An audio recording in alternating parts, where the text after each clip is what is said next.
넘어갑니다.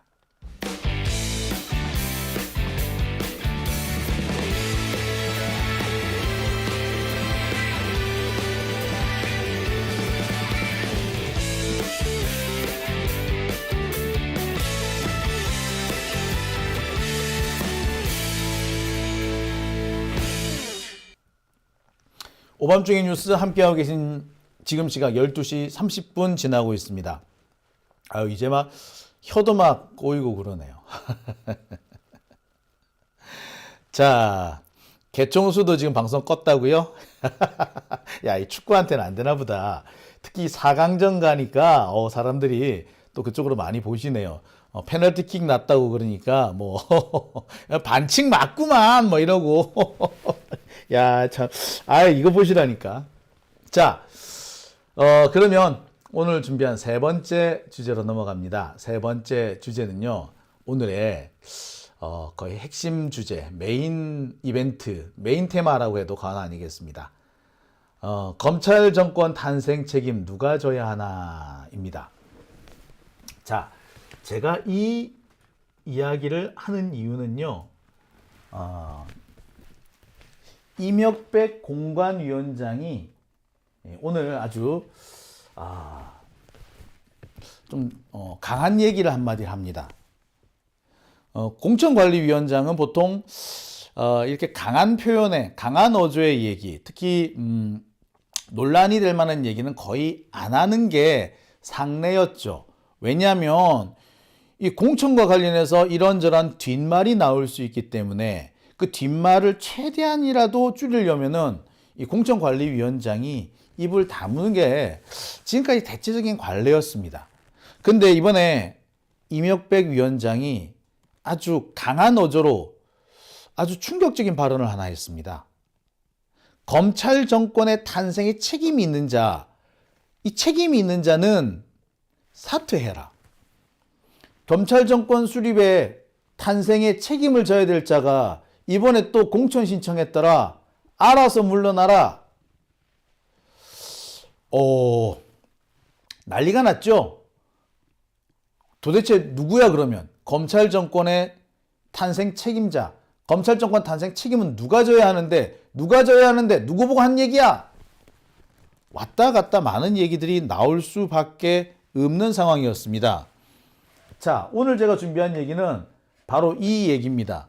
과연 검찰 정권 탄생의 책임자는 누구인가? 그래서 그 책임을 지고 사퇴해야 되는 사람은 누구냐라는 거죠. 자, 오늘 언론에서 난리가 났어요. 검찰 정권 탄생 기여자들 책임 있는 결정하라 해라. 자, 이명백 위원장이 이렇게 얘기합니다. 1차 공천심사 발표 명단에 들어가 있지 않은 선배 정치인 분들은 후배들을 위해서 길을 터줘라. 자, 1차 공천심사 발표 명단에 들어가지 않은 선배 정치인들. 자, 오늘 이번 발표한 사람이 한 60명 정도 되죠. 전체 한 200군데 되는 지역구 중에서 글쎄 민주당은 대략 한 180군데 정도를 공천할 걸로 합니다. 그러니까 지금 한 3분의 1 정도 끝났다고 보면 되죠.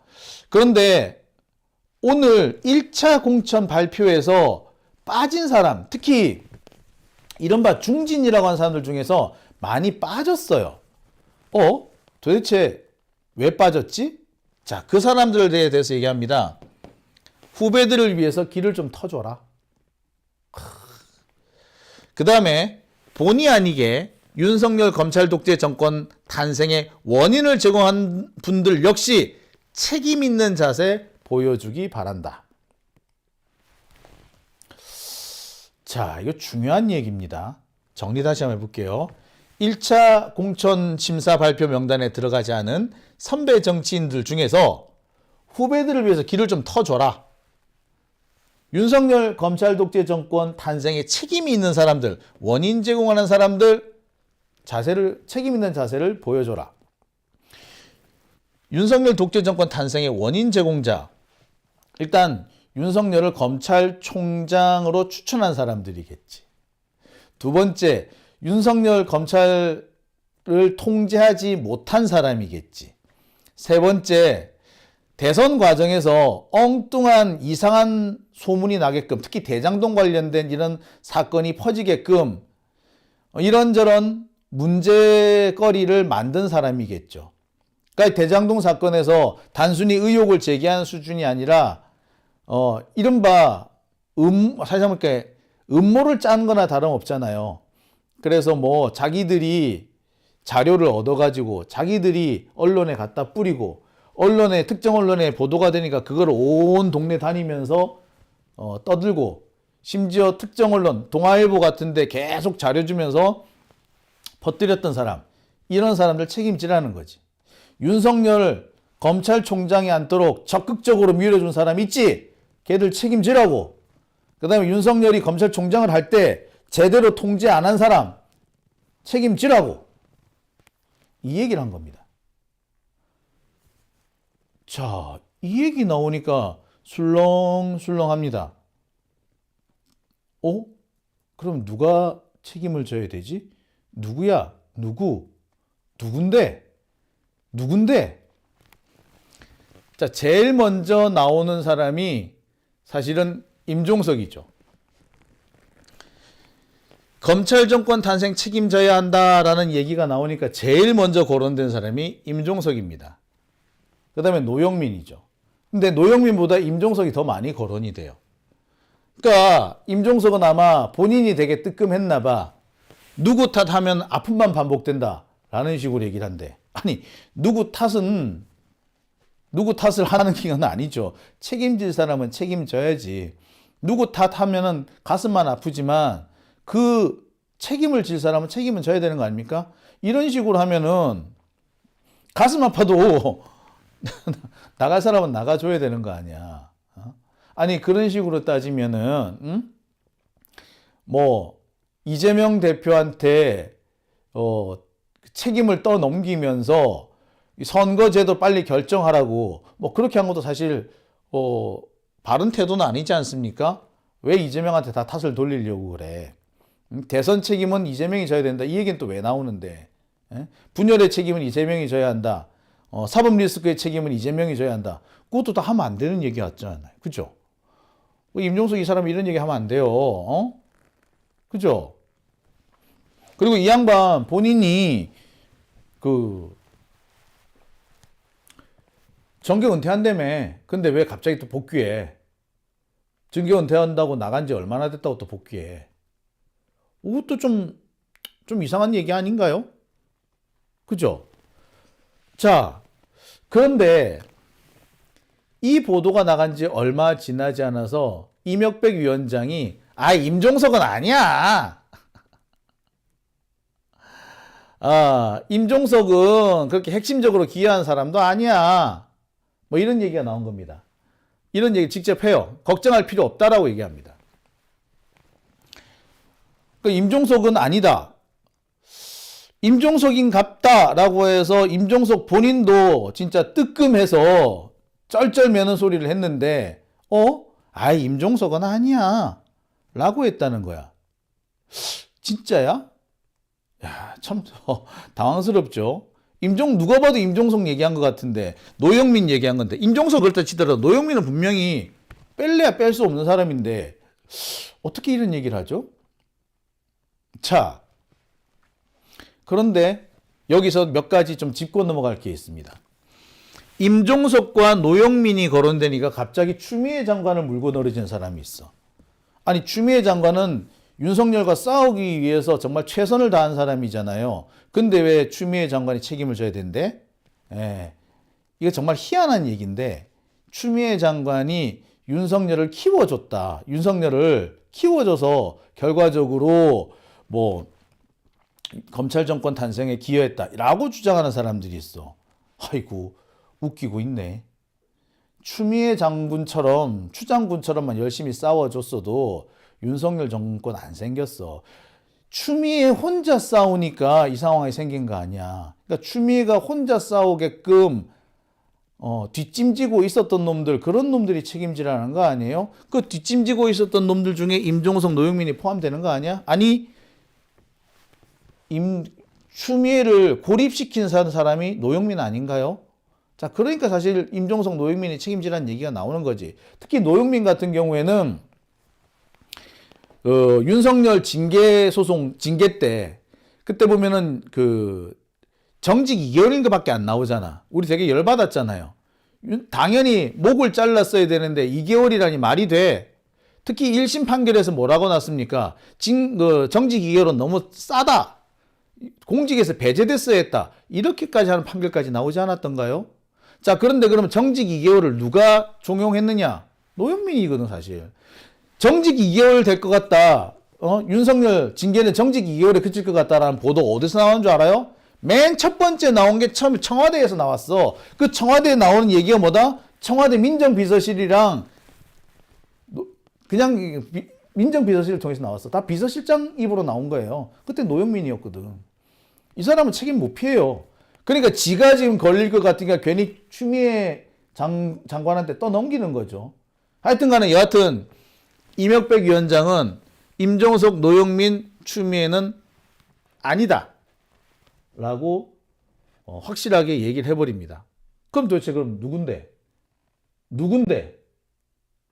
자, 여러분 누구 것 같아요, 그러면?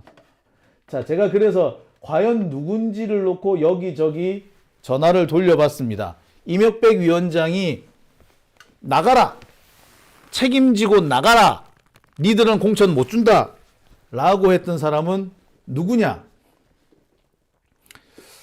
자, 이를 두고 참 설왕설래가 좀 많이 있습니다.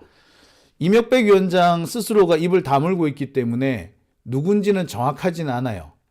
하지만 공통적으로 거론되는 인물들은 있습니다.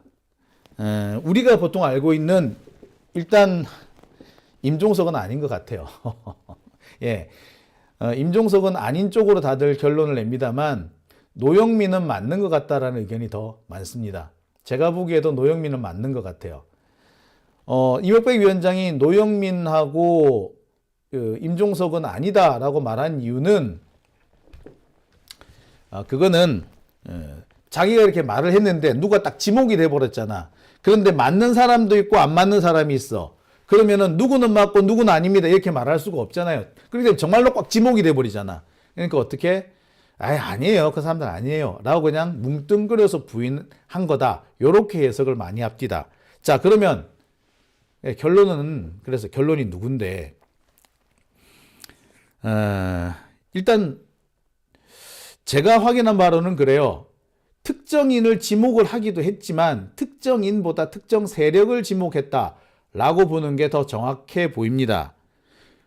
소위 우리가 수박이라고 말하는 사람들이 있죠. 그 중에서도 매우 핵심적인 인물들, 특히 이 대장동 관련된 이런 자료들을 동아일보에 갖다 주고 또 경기경제신문 거기 갖다 주고 한 사람들, 그 공작, 대장동 공작에 직접적으로 관여했거나 책임이 있는 사람들, 이 사람들은 나가라, 사퇴하라라는 겁니다.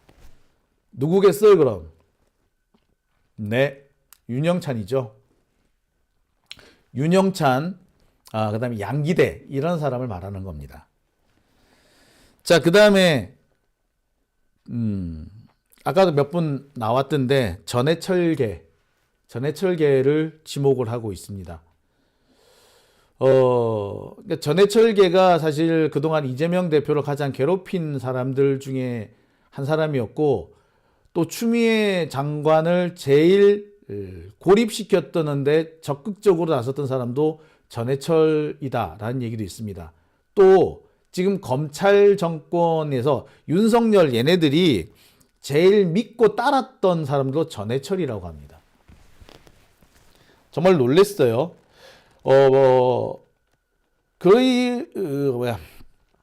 김건희가 그 7시간 녹취로 그 이명수 기자한테 얘기를 하면서 진짜 친노는 자기 지지한다 라고 얘기했던 거 기억하시죠? 근데 거기서 말하는 진짜 친노가 누구냐? 예, 그게 전해철이다 라고 얘기하는 게 상당히 지금 설득력을 얻고 있습니다. 실제로 보면 전해철 의원이 이재명 대표를 상당히 많이 괴롭혔고, 여러분 기억하시겠습니다만 경기도지사 경선을 할 무렵에도 참 지금 말로 표현하지 못할 많은 일들이 있었다라고도 하죠. 지난번에 이재명 대표 체포 동의안이 통과되는 과정에서도 이 전해철계가 상당히 많은 영향을 미친 것으로 되어 있습니다. 그리고 무엇보다 제일 핵심되는 거는 윤석열이나 한동훈 얘네들이 설치게끔 전해철 이쪽 사람들이 되게 보호를 해줬다는 거예요.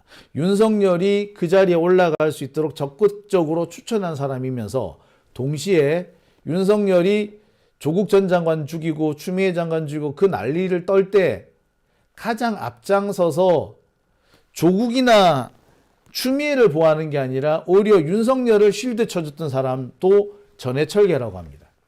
전해철 의원이 직접 나섰는지는 모르겠으나 전해철계가 책임을 피할 수는 없다는 게 공론이죠.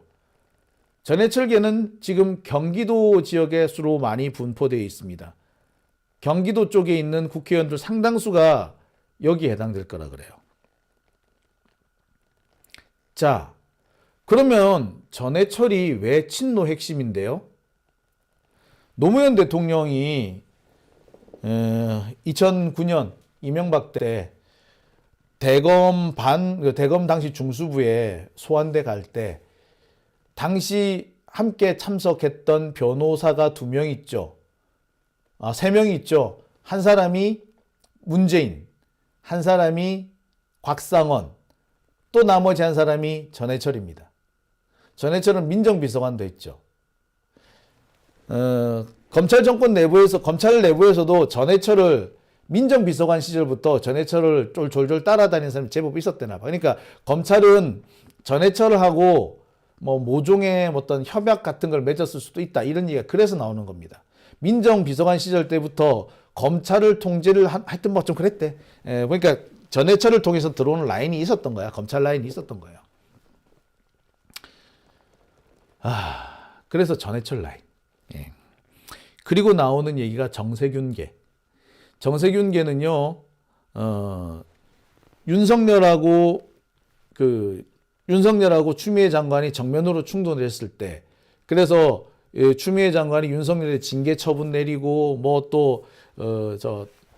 특활비 내놓으라고, 이렇게 명령 내리고 하는 이 과정에서 윤석열을 사실상 쉴드 쳐주는데 적극적인 역할을 했을 뿐만 아니라 추미애 장관을 물러나게 하는데 상당히 많은 역할을 한 걸로 되어 있습니다. 당시 제가 추미애 장관을 물러나게 한 3인방이 있다고 그랬죠. 한 사람이 이낙연, 또 한 사람이 이 정세균, 또 한 사람이 노영민이다. 자, 그렇다면 여기 이 세 사람도 당연히 책임을 져야겠죠. 근데 정세균은 이미 이제 국회의장도 하고 국무총리도 해서 추가 출마할 리는 없고, 그 다음에 또 누구? 이낙연은 나갔고, 그럼 남은 사람은 노영민이겠네?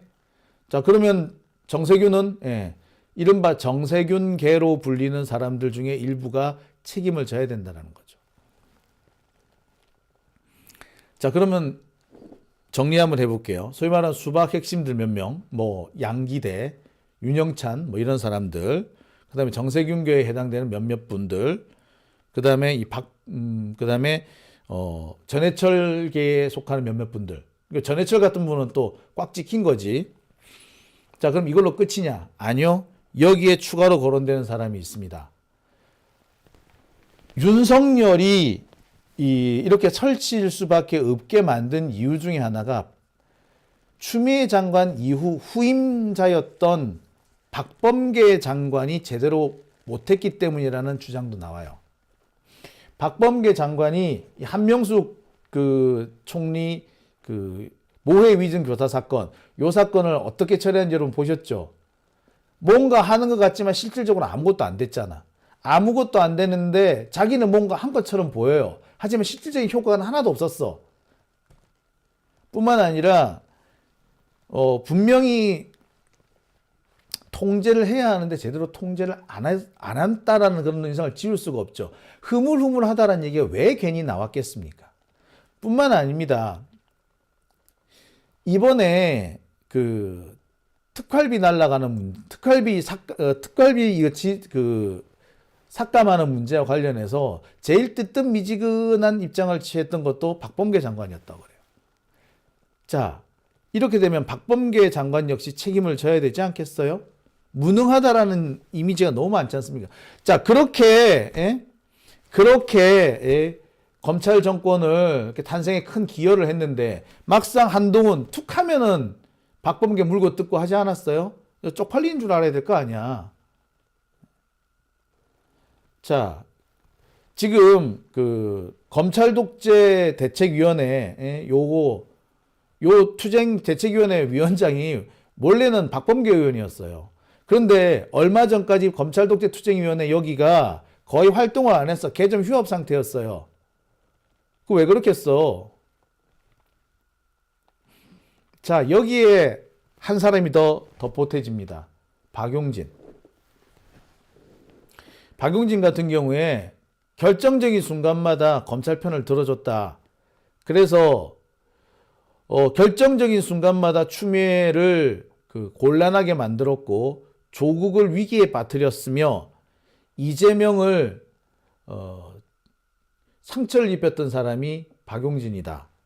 달리 말하자면 검찰 독재 정권 탄생에 적지 않은 기여를 했다. 박용진 너도 물러나라. 라는 얘기까지 있다고 합니다. 자, 여러분 어떻게 보십니까? 제가 말씀드린 사람들 중에 적어도 몇 사람은 포함되는 것 같죠. 박범계, 박용진, 전해철, 양기대, 윤영찬 정도는 포함되는 것 같지 않습니까? 예. 자, 뭐 이외에 몇 사람 더 거론되는 사람이 있기는 합디다. 예, 뭐 부산의 최인호 이런 사람도 거론돼요. 근데 뭐 어떻게 될지는 좀 지켜봐야겠습니다만 이번에 1차에서 공천을 받지 못한 사람들 중에 분명히 포함되어 있을 것이다 라는 그런 견해가 제일 많습니다. 제가 거론했던 사람들 거의 다 포함된 것 같아요. 이 부분은요, 제가 여기저기 전화를 좀 돌려보니까 대체로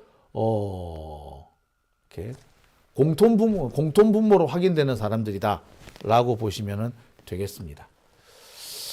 자, 오밤중에 뉴스 함께하고 계신 지금 시각 12시 52분을 지나고 있습니다.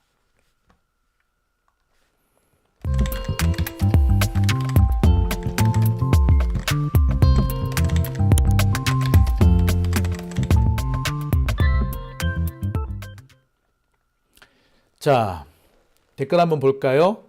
HH박님께서는 박용진 아웃, 핑크유님께서는 박범계도 아웃, 에서님께서는 아직도 많다라고 하셨습니다. 아이훈님께서는 지난 뿜개랑 십서방 만났나 뭐 그런 얘기도 있죠. 이영민님께서는 검찰 프락치들 아웃시켜야 된다라고 하셨습니다. 산득산득님 모두 포함입니다. 라고 하셨고요. 네, 박범계 얘기 많이 나오네요. 법사위 국회의원들이라고 말씀하시는 홍님 계셨어요. 법사위 국회의원들 중에 이 검찰 출신들 이 사람들 사실 문제는 됩니다.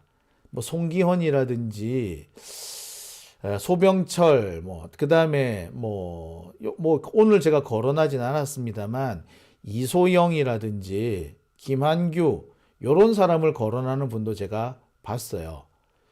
이들은 드러나지 않게 드러나지 않게 뒷구멍으로 검찰과 다 주고받았다 이런 식으로 얘기하시는 분들도 계십디다. 근데 그닥 숫자가 많지 않아 가지고 제가 오늘 소개는 안 했습니다. 하지만 거론은 됐었습니다. 자, 다들 정세균 얘기도 하셨고요. 전해철, 양기대, 윤영찬 이렇게 하셨네.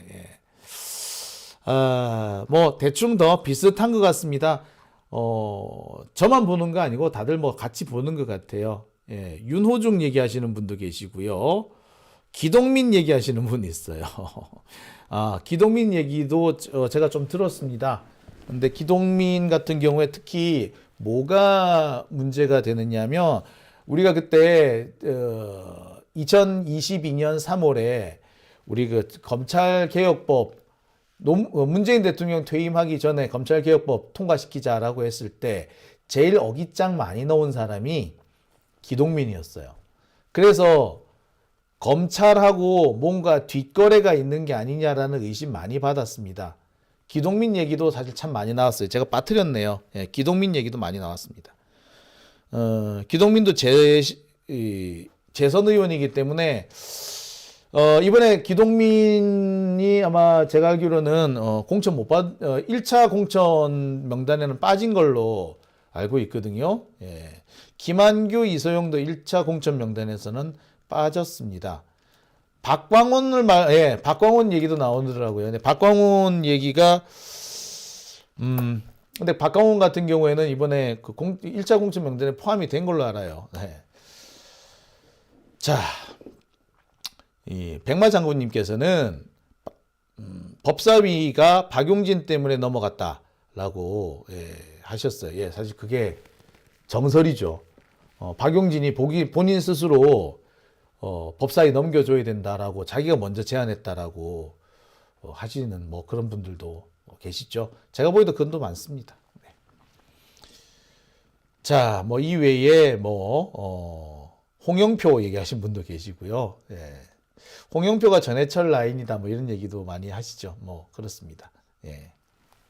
아직까지 홍영표까지는 구체적으로 거론은 안 되는데 홍영표가 이번에 1차 명단에서 제외됐잖아요. 1차 공천 명단에서 원내대표까지 했는데 대표까지 했는데 제외됐다라는 것은 사실 좀 심각한 문제이기는 해요. 그래서 빠졌을 거다라고 보는 분들도 많이 있습니다. 자, 오밤중의 뉴스 함께하고 계신 지금 시각 12시 52분입니다. 제가 오늘 순서는 제가 여기까지만 하겠습니다. 제가 1시까지 방송 끝내겠다고 했죠? 자, 아마 제가 볼 때 그래요. 축구 재밌는 순간은 지금부터일 겁니다. 네. 오밤중의 뉴스, 그러면 후원해주신 분들 소개를 해드리겠습니다.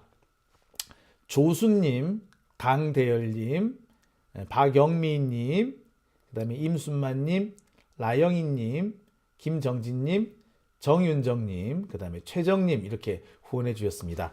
자, 후원해 주신 분들께 제가 다시 한번 감사드리겠습니다. 오밤중의 뉴스 오늘은 제가 여기서 마치도록 하겠습니다. 내일 이 시간에 다시 뵙겠습니다. 자, 여러분 축구 잘 보시고요. 편안한 밤 보내시기 바랍니다. 안녕히 계십시오.